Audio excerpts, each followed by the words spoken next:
সরকারি তিতুমির কলেজকে স্বতন্ত্র বিশ্ববিদ্যালয়ে রূপান্তর করা সহ ৭ দফা দাবিতে শাটডাউন কর্মসূচি পালন করছেন ওই কলেজের শিক্ষার্থীরা।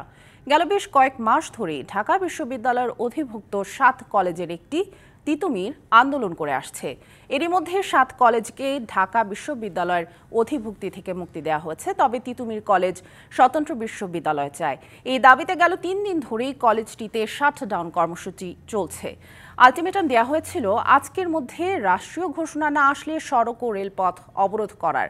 সেই সূত্রে সকাল থেকেই কলেজটির প্রধান ফটকের সামনে শিক্ষার্থীরা অবস্থান নিয়েছেন। একনল হ্যান্ড ওয়াশ 100% প্যারাবেন ফ্রি, তাই নিরাপদ হাতের জন্য আস্থা রাখুন একনলে। একই দাবিতে গেল বছরের 18 নভেম্বর সড়ক ও রেলপথ অবরোধ করেন শিক্ষার্থীরা।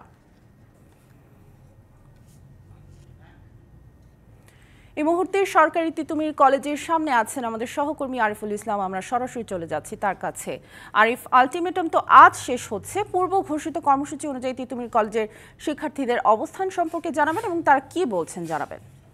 সামিয়া, দেখুন, গতকাল বিকেল 5টা থেকে তাদের যে 7 দফা দাবি, সেই 7 দফা দাবির প্রেক্ষিতে কিন্তু তারা আমরণ অনশনে কর্মসূচি ঘোষণা করেছে। এখনো সেটি বহাল রয়েছে, কারণ কোথাও থেকে আসলে কোনো ধরনের তাদের যে আশ্বাস দেওয়া, সেই আশ্বাসটুকু তারা কিন্তু পায়নি। তাই তারা এখনো আমরণ অনশনে তারা যুক্ত আছেন।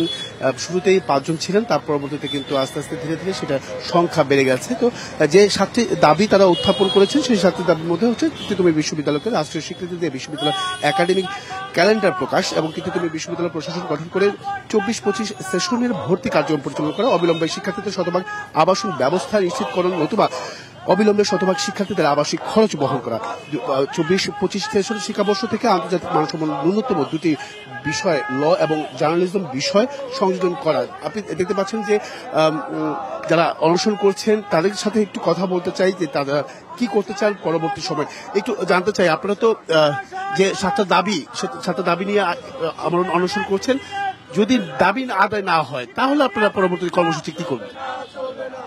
আসলে জীবনের মূল্যে কোনো কর্মসূচি আসলে হয় না, যেটা আমরা দিয়েছি যে আমরণ অনশন, অর্থাৎ দ্বিতীয় কোনো কর্মসূচি থাকা উচিত না আমি মনে করি, এবং নাইও।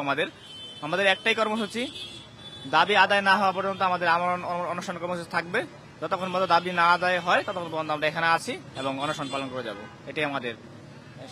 থেকে কোনো আশ্বাস পেয়েছেন কি? এখন পর্যন্ত মন্ত্রণালয় বা রাষ্ট্রীয় ঊর্ধ্বতন কর্তৃপক্ষ বা শিক্ষা সংশ্লিষ্ট কোনো ব্যক্তিবর্গ আমাদের সঙ্গে যোগাযোগ করেনি।